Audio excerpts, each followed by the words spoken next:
ಮನೇಲಿ ನಾವು ಬಳಸುವಂತ ಮಸಾಲೆ ಪದಾರ್ಥಗಳಿಗೆ ಸಂಬಂಧಿಸಿದಂತ ಕೆಲವು ಮುಖ್ಯ ವಿಚಾರನ ಇವತ್ತು ನಿಮ್ಗೆ ಶೇರ್ ಮಾಡ್ತಾ ಇದ್ದೀನಿ.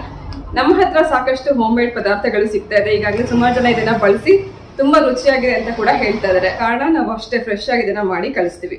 ಆದ್ರೆ ನಾ ಇವತ್ತು ಹೇಳ್ತಾ ಇರುವಂತ ಒಂದು ಮುಖ್ಯವಾದ ವಿಚಾರ, ಇತ್ತೀಚೆಗೆ ಕೆಲವು ಕಂಪನಿಗಳಿಂದ ಬಂದಂತ ಮಸಾಲೆ ಪದಾರ್ಥಗಳಲ್ಲಿ ತುಂಬಾ ದಿನದವರೆಗೂ ಮಸಾಲೆಗಳನ್ನ ಕೆಡದಲೇ ಇರೋ ಹಾಗೆ ಕೆಲವು ಕೆಮಿಕಲ್ ಹಾಗೆ ರಾಸಾಯನಿಕ ಬಳಕೆಯ ಜೊತೆಗೆ ನೈಟ್ರೋಜನ್ ಗ್ಯಾಸ್ನ ಉಪಯೋಗಿಸಿರೋದ್ರಿಂದ ಇದು ದೇಹಕ್ಕೆ ಹಾನಿಕಾರಕ ಅಂತ ಅನ್ನೋದು ಗೊತ್ತಾಗಿದೆ.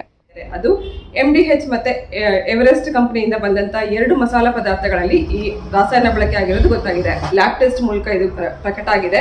ಹಾಗೆ ಎಷ್ಟೋ ಹೊರದೇಶಕ್ಕೆ ಹೋಗ್ತಾ ಇರುವಂತ ಈ ಮಸಾಲೆಗಳನ್ನ ಬ್ಯಾನ್ ಕೂಡ ಮಾಡಿದ್ದಾರೆ. ಅದು ಕ್ಯಾನ್ಸರ್ ಬರುವಂತ ಸಾಧ್ಯತೆ ಇದೆ ಅಂತ ಅನ್ನೋದು ಈಗಾಗಲೇ ಲ್ಯಾಬ್ ಮೂಲಕ ಹೊರಗಡೆ ಬಂದಿದೆ. ಹೋಮ್ ಮೇಡ್ ಪ್ರಾಡಕ್ಟ್ ಅಲ್ಲಿ ಯಾವುದೇ ರಾಸಾಯನಿಕ ಬಳಕೆ ಆಗಿರಲ್ಲ, ಹಾಗೆ ಪ್ರಿಸರ್ವೇಟಿವ್ಸ್ ಹಾಕಿರಲ್ಲ, ಕಲರ್ ಹಾಕಿರಲ್ಲ. ಪ್ಯೂರ್ ಆಗಿ ನಾವು ಮನೇಲಿ ಹೇಗ್ ಮಾಡ್ತೀವೋ ಅದೇ ರೀತಿ ಮಾಡಿರ್ತೀವಿ. ಸೊ ಖಂಡಿತ ಮನೆಯಲ್ಲಿ ಮಾಡುವಂತ ಮಸಾಲೆ ಪದಾರ್ಥಗಳನ್ನ ಒಂದ್ಸತಿ ನೀವು ಉಪಯೋಗಿಸಿ.